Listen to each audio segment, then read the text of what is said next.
말씀의 제목은 그리스도인의 책임입니다. 그리스도인의 책임.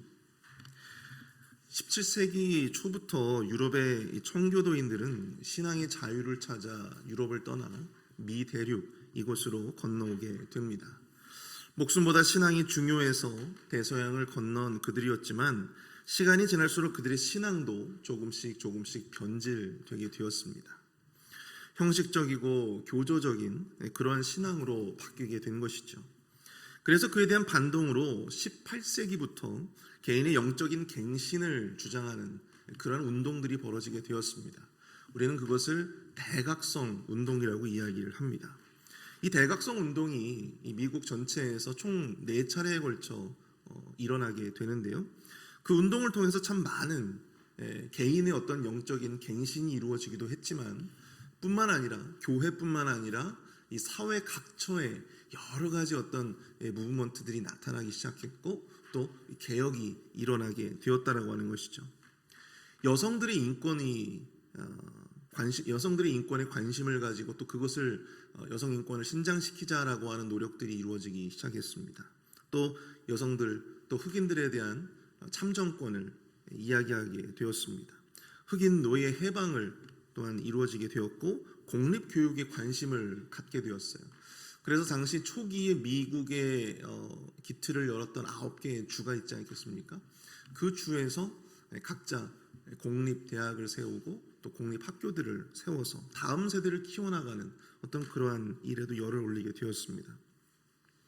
게다가 19세기 말부터는 금주운동이 일어났어요. 술을 먹지만 금주운동이 일어나고 급기야 20세기 초에는요 금주법이라고 하는 것이 발의되어 통과되게 됩니다. 이처럼 이 복음으로 말미암아 이 개인이 변화가 되면 그것이 개인의 변화로만 끝나는 것이 아니고 그 개인이 속한 사회와 민족과 국가에까지 그 영향력이 확대되기 시작한다. 그리고 그 사회가 개혁되고 그 사회가 점점 하나님 나라로 세워져감을 볼 수가 있습니다. 개인의 변화가 곧 공동체의 변화이기 때문이죠.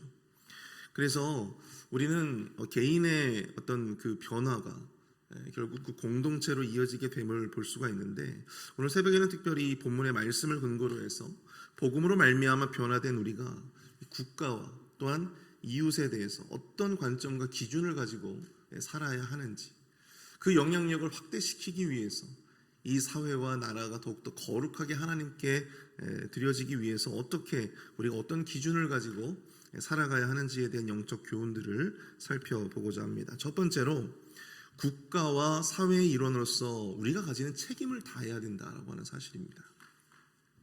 오늘 본문은 아니지만 어제 새벽에 우리가 살펴본 말씀이 있었죠. 로마서 12장을 마무리하는 21절 이렇게 소개하고 있습니다. 악에게 지지 말고 선으로 악을 이기라. 악에게 지지 말고 선으로 악을 이기라. 그리고 바로 이어서 오늘 본문이 등장해요. 1절을 보시면 각 사람은 위에 있는 권세들에게 복종하라. 권세는 하나님으로부터 나지 않음이 없나니 모든 권세는 다 하나님께서 정하신 바라. 사도 바울이 로마서를 쓸 당시의 상황을 한번 볼까요? 사도 바울이 이 로마서를 쓴 것은 제3차 전도 여행을 마칠 쯤입니다. 고린도에서 이 로마서를 썼다라고 그렇게 생각해 볼 수 있어요. AD 57년 정도 될 것입니다. 근데 당시의 로마는요, AD 46년에 클라우디우스 황제가 이 황제 숭배를 거역하는 유대인들, 그리고 각 곳에서 이 소요를 일으켰던 이 유대인들을 이 로마에서 추방시키는 명령을 내리게 됩니다. 그리고 AD 64년은 네로 황제에 의해서 이 박해가 자행되게 되는 것인데요. 바로 그 중간 사이를 바로 지금 이 로마 교회와 또한 이 사도 바울의 서신을 주고받았던 바로 그 시기였다라고 하는 것이죠. 대대적인 박해가 있었던 것은 물론 아니었습니다만 그럼에도 불구하고 로마 내에서 유대인들의 입지가 굉장히 좁아져 있었던 상황이었다라고 하는 사실입니다. 자, 그런 상태에서 사도 바울은 악에게 지지 말고 선으로 악을 이기라. 그리스도인의 방식으로 이 로마 정부에 대한 태도와 또한 의식을 가져야 된다라고 하는 사실을 이야기를 하고 있는 것이죠. 사도 바울은 마치 태풍의 눈과 같이 대대적인 박해를 앞두고 있었지만 그들에게 위에 있는 권세들, 곧 이 정부 기관을 상대로 어떤 마음과 태도를 가지고 살아야 하는지를 권면하고 있습니다. 무엇보다 사도 바울은 로마 교회 교인들에게 위에 있는 권세들에게 복종하라 이렇게 권면하고 있어요. 여기서 위에 있는 권세들로 번역된 헬라어 단어가 있는데요. 이 헬라어 단어가 무지 길어요. 그런데 이 단어의 어떤 그 내용을 보니까 여성 복수형으로 사용되어졌다고 하는 것입니다. 여성 복수형. 여러분들 우리가 알다시피 로마의 권력자는 여성이에요, 남성이에요? 남성이죠. 황제는 남성이잖아요. 근데 왜 여성 복수형에 쓰여졌을까? 이것은 단순히 성경에서 이야기하고 우리가 복종해야 될 그 대상이 어떤 황제만을 국한시키는 것이 아니고요. 그 황제뿐만이 아니라 정부의 기관들 그리고 통치의 어떤 체제들 그런 것들 전체를 의미하기 때문입니다. 어떤 한 사람의 위정자나 황제를 의미하는 것뿐만 아니라 국가의 정부, 다시 말해 통치기관이나 시스템에 우리가 순복해야 된다라고 하는 것을 의미한다고 볼 수가 있는 것이죠. 그러나 당시에 이 로마의 어떤 정치적인 상황으로 볼 때 로마 황제에게 모든 정부의 모든 권한이 로마 황제에게 가 있었다라고 하는 사실입니다. 실제적인 통치자와 또한 통치 체제를 분리해서 우리가 생각해 볼 수 없기 때문에 오늘 본문에서도 그 로마 황제에 국한된 어떤 그런 표현들이 등장을 하고 있어요. 하나님이 이와 같은 국가와 정부의 모든 그리스도인들이 복종하고 순복해야 한다고 하는 것은 바로 이 두 가지의 분명한 이유가 있습니다. 그 첫 번째가 무엇인고 하니 그 권세가 누구로부터 나왔기 때문입니까? 하나님으로부터 나왔기 때문이에요. 그 권세가 다름이 아니라 하나님으로부터 나왔기 때문에 하나님이 인정하신 권세이기 때문에 그것에 대한 존중을 하는 것이죠. 두 번째로 그들의 권세를 거스르면 심판을 자취하게 된다라고 또한 사도 바울은 이야기하고 있습니다. 여기서 자취가 무엇이죠? 스스로 초래하는 거예요. 너희들이 그 권세에 복종하지 아니하면 너희들 스스로 그 화를 진노를 초래하게 될 것이다. 그렇기 때문에 우리는 권세자들에게 복종해야 한다. 이야기를 하고 있는 것입니다. 또 마지막 세 번째가 있어요. 세 번째는 뭐냐면 하나님이 그들을 통해서 섭리하시고 역사하기 때문이라고 또한 오늘 말씀은 이야기하고 있습니다. 오늘 보면 4절을 볼까요? 그는 하나님의 사역자가 되어 내게 선을 베푸는 자니라. 그러나 내가 악을 행하거든 두려워하라. 그가 공연히 칼을 가지지 아니하였으니 곧 하나님의 사역자가 되어 악을 행하는 자에게 진노하심을 따라 보응하는 자니라.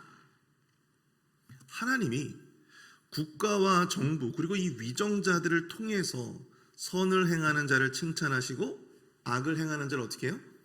보응하신다라고 하는 것이죠. 하나님의 도구로 하나님의 섭리의 도구로 위정자들과 또한 이 정부의 기관들이 사용되어질 수 있다라고 하는 것을 말씀하고 있는 것입니다. 자, 이러한 이유 때문에 우리는 정부와 국가 그리고 위정자에 대한 복종을 할 수밖에 없는 것이죠. 그 권세를 존중하고 인정할 수밖에 없는 것입니다. 그러므로 마땅히 정부와 국가, 위정자의 통치 질서 안에서 우리가 속해 있는 만큼 그에 대한 분명한 책임을 다해야 하는 것이죠. 그중 대표적인 것이 오늘 등장하고 있는 바로 이 조세와 관련된 내용들입니다. 6절과 7절을 보시면 너희가 조세를 바치는 것도 이로 말미암음이라. 그들이 하나님의 일꾼이 되어 바로 이 일에 항상 힘쓰느니라. 모든 자에게 줄 것을 주되 조세를 받을 자에게 조세를 바치고 관세를 받을 자에게 관세를 바치고 두려워할 자를 두려워하여 존경할 자를 존경하라. 국가의 일원으로서 납세의 의무를 감당하는 것은 여러분들 기본 중에 기본이죠. 우리가 미국에서 살면서 미국에는 모든 목사님들이 다 세금을 어찌됐든 다 내지 않습니까? 근데 한국은 그렇지 않아요. 한국은 최근에 들어서 목회자의 어떤 조세에 대한 이야기들이 많이 오고 가고 있고, 저 같은 경우도 목사님들이 세금을 내지 않았던 시기부터 저는 어찌됐든 세금을 조금씩 저는 내왔습니다.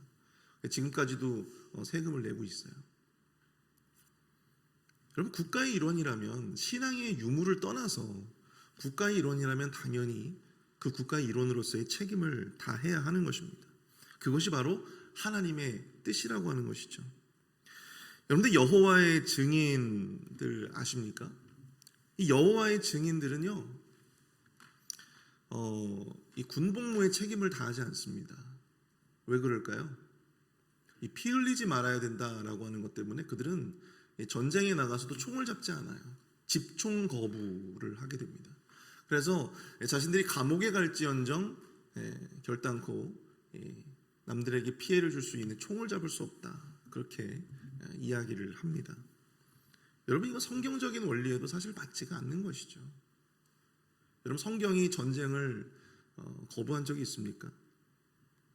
정치도 마찬가지예요.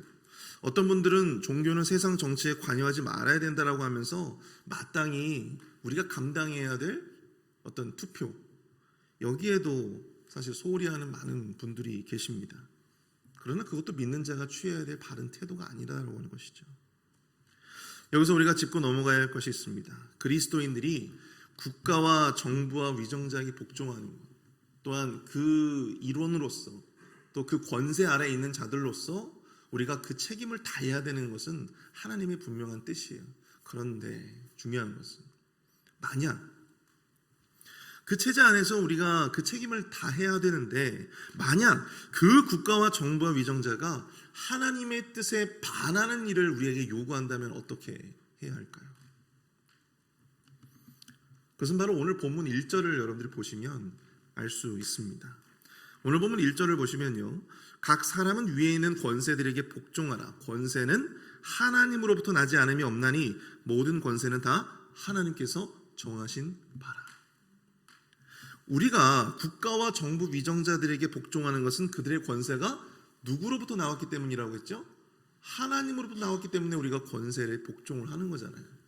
그런데 만약 그들의 그 권세의 사용이 하나님으로부터 나오지 않고 하나님의 뜻에 위배되는, 하나님의 뜻에 어긋나는 것을 우리에게 요구한다면 우리는 그 권세에 복종할 이유가 없는 것입니다.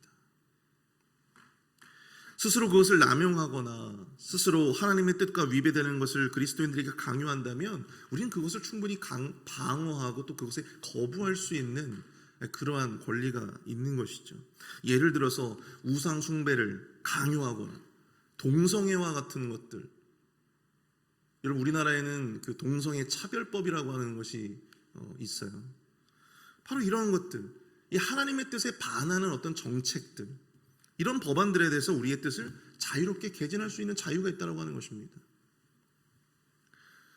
저는 비록 목사지만 저는 이 한국을 떠나오기 전까지 저는 이 동성애의 문제에 대해서 여러 시위에 참여했던 이 이력이 있습니다.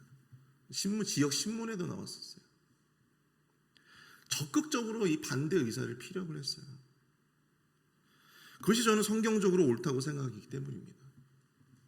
여러분, 이에 대해서 정부가 하나님의 뜻에 위배되는 어떤 정책을 했을 때 그리스도인들이 목소리를 내야 돼요. 침묵하고 있을 것이 아니라. 목사들도 마찬가지입니다. 사랑하는 성도 여러분, 복음에 합당한 삶이라고 하는 것은 우리 개인의 변화에만 그치지 않아요. 우리가 속한 국가와 사회 안에서 우리는 수많은 변화를 만들어내야 됩니다. 기본적으로 우리는 위정자와 국가와 정부, 통치체제를 존중하는 태도를 가져야 돼요. 그리고 그 안에서 우리의 책임을 다해야 합니다. 그러나 참된 그리스도인들일수록 우리는 하나님의 뜻에 위배되는 것에 적극적인 목소리를 낼 수 있어야 한다고 하는 것입니다. 국가와 정부의 권세가 남용되거나 하나님의 뜻에 위배되는 일이 벌어졌을 때 뒤로 숨는 것이 아니라 적극적으로 반대를 피력하고 거부해야 돼요. 그럴 때 복음으로 인한 사회적인 변화가 나타나고 진정으로 이 땅에 거룩한 하나님의 나라가 임하게 되는 줄로 믿습니다. 그 변화의 중심에 저와 여러분들 우리 모두가 함께 할 수 있기를 축복합니다. 우리 두 번째로 이웃을 사랑으로 율법의 정신을 계승해야 한다고 하는 것입니다. 이웃을 사랑함으로 율법의 정신을 계승해야 한다. 오늘 보면 8절을 보시면 피차 사랑의 빛 외에는 아무에게든지 아무 빛도 지지 말라. 남을 사랑하는 자는 율법을 다 이루었느니라. 이렇게 말씀을 하고 있습니다. 또한 본문 10절을 보시면 사랑은 이웃에게 악을 행하지 아니하나니 그러므로 사랑은 율법의 완성이니라. 사랑하는 것이 율법을 다 이루는 것이고 그것이 율법의 완성이라고 소개를 하고 있다고 하는 것이죠. 마태복음 22장 37절부터 40절까지 말씀을 보시면 아주 유명한 이 대계명이 있습니다. 예수께서 이르시되 내 마음을 다하고 목숨을 다하고 뜻을 다하여 주 너의 하나님을 사랑하라 하셨으니 이것이 크고 첫째 되는 계명이요 둘째도 그와 같으니 내 이웃을 내 자신같이 사랑하라 하셨으니 이 두 계명이 온 율법과 선지자의 강령이니라. 이 유명한 말씀이잖아요. 하나님을 사랑하고 이웃을 사랑하라. 그것이 율법이라고 하는 것입니다. 그것이 율법의 정신이래요. 그것은 율법의 원리라고 말씀하고 있습니다. 이를 토대로 생각해 본다면 여러분들 율법이 곧 다른 게 아니라 사랑이에요. 사랑 없이 율법을 준수하는 것 자체가 있을 수 없는 일인 것입니다. 그 안에 사랑이 없다면 우리가 아무리 하나님의 말씀대로 산다고 하는데 우리가 행동하는, 우리가 말하는 그 행동과 말의 중심에 사랑이 빠져 있다면, 당위성만 그 안에 남겨져 있다면 그것은 진정으로 하나님의 뜻이라고 볼 수 없다라고 하는 것입니다. 믿음으로 말미암아 구원받은 우리는 율법의 껍데기가 아니라 율법의 정신, 율법의 원리를 온전히 순종하며 나아가야 될 줄로 믿습니다. 사도 바울은 그와 관련해서 본문 10절을 통해서 사랑에 관한 매우 중요한 가르침을 주고 있습니다. 사랑은 이웃에게 악을 행하지 아니하나니. 사랑은 이웃에게 악을 행하지 아니한다. 여러분, 우리가 사랑이라고 하면 우리가 누군가에게 뭔가 대단한 것을 해줘야 될 것이라고 생각을 해요. 그런데 사도 바울은 너무나 중요한 포인트를 우리에게 이야기해주고 있어요. 우리의 이웃이 악이라고 생각하는 그 일을 하지 않는 거예요. 그게 바로 사랑입니다. 우리가 이웃에게 뭔가 대단한 것을 해주고 대단하게 우리가 대단한 선물을 이게 아니에요. 이웃이 싫어하는 일을 하지 않으면 되는 것입니다. 이웃이 악이라고 생각하는 바로 그 일을 우리가 거부하면 되는 것입니다. 예전에 제가 섬기던 그 교회에 할아버지 목사님이 있었어요. 제가 새롭게 부임해가지고 저와 이제 새롭게 부임한 우리 동료, 우리 교역자들에게 인사를 드렸습니다. 그때 이제 그 목사님께서 저희한테 그런 말씀을 해주셨어요. 너무 열심히 하지 말라고. 너무 열심히 하지 말래. 아니, 담임 목사님이 그렇게 이야기를 하시니까 너무나 당황스럽더라고요. 우린 당연히 새롭게 부임한 교역자니까 열심히 해라, 그렇게 말씀을 하실 거라고 생각을 했는데 열심히 하지 말래. 너무 열심히 하지 말래. 그러면서 이런 말씀을 하셨습니다. 무턱대고 열심히만 하려고 하면 꼭 실수를 하기 마련이다. 실수를 줄여야 된다. 그런 이야기를 하시더라고요. 지금 생각해보면 이 목사님의 말씀이 너무나도 잘 이해가 됩니다. 목회자로서 교회를 열심히 섬기고 성도들을 사랑하고 너무나 중요하죠. 그런데 목회자들이 성도들에게 행할 수 있는, 베풀 수 있는 사랑의 모습이 사실 그것만 있는 것이 아닙니다. 목회를 해보니까요, 그것보다 훨씬 더 중요한 것이 있더라고요.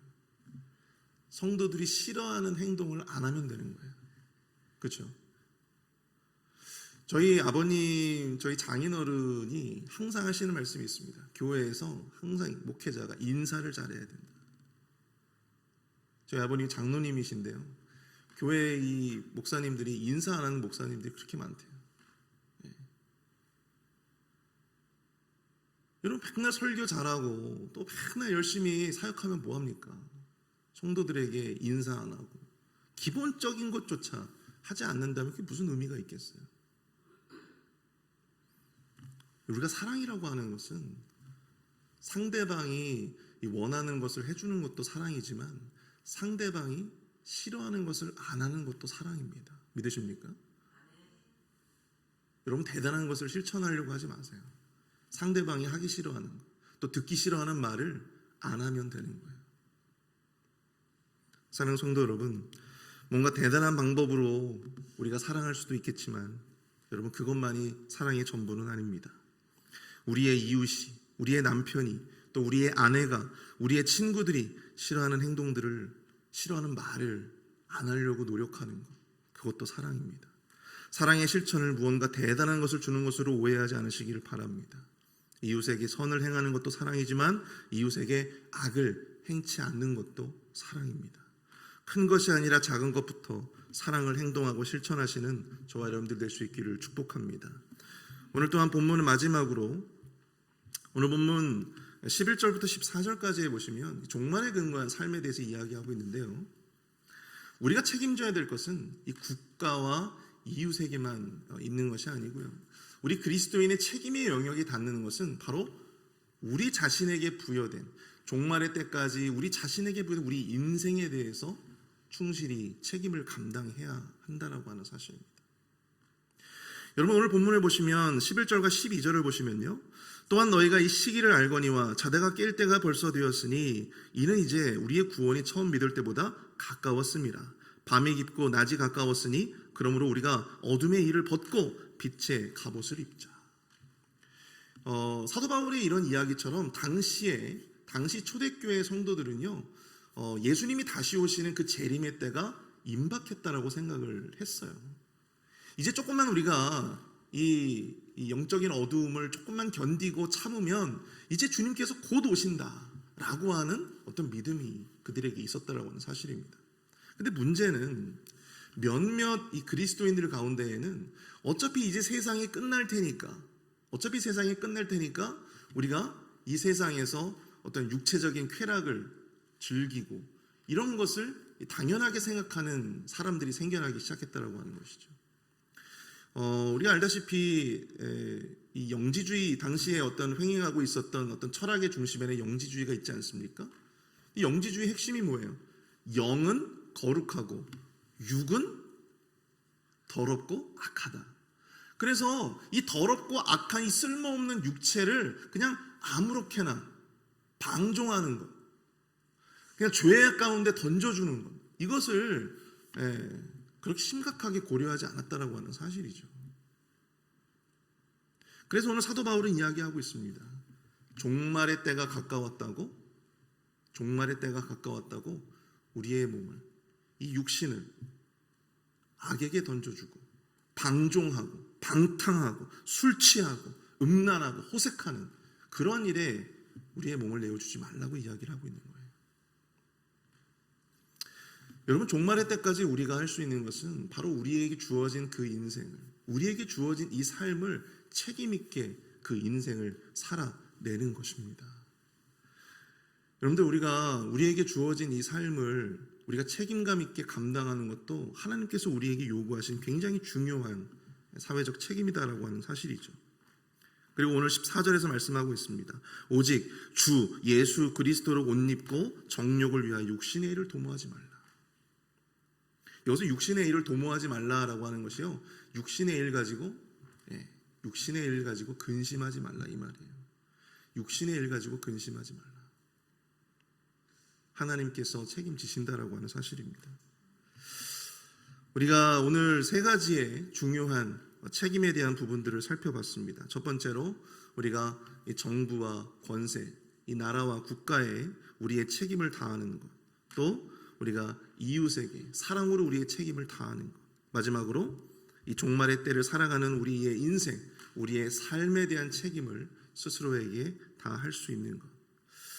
여러분들, 이것을 통해서 우리가 진정으로 책임 있는 그리스도인으로서 그리스도인들의 책임을 온전히 감당함으로 우리 자신뿐만 아니라 이 사회에, 또한 이 세상에 귀한 거룩함을 또 나타낼 수 있는 저와 여러분 될 수 있기를 축복합니다. 우리 오늘 말씀을 생각하시면서 우리가 좀 함께 기도했으면 좋겠는데요. 주님, 이 나라와 우리의 조국의 일원임을, 우리가 이 나라와 우리의 조국의 일원임을 고백합니다. 나라의 일원으로서 그에 합당한 삶의 모습으로 살게 하여 주시고 그 책임을 다하는 삶이 되어지게 하여 주시옵소서. 우리나라의 위정자들에게 지혜를 주시며 이 나라를 지혜롭게 통치할 수 있는 능력을 주옵소서. 우리의 이웃을 사랑하게 하여 주시고 무엇보다 이웃이 악이라고 생각하는 그것을 행치 않는 우리의 모습이 될 수 있도록 인도하여 주옵소서. 우리에게 주어진 이 인생을 책임감 있게 그리스도의 옷으로 옷 입고 온전히 그 책임을 다할 수 있는 우리 인생이 될 수 있도록 인도해 달라고 우리 함께 합심해서 함께 기도합니다.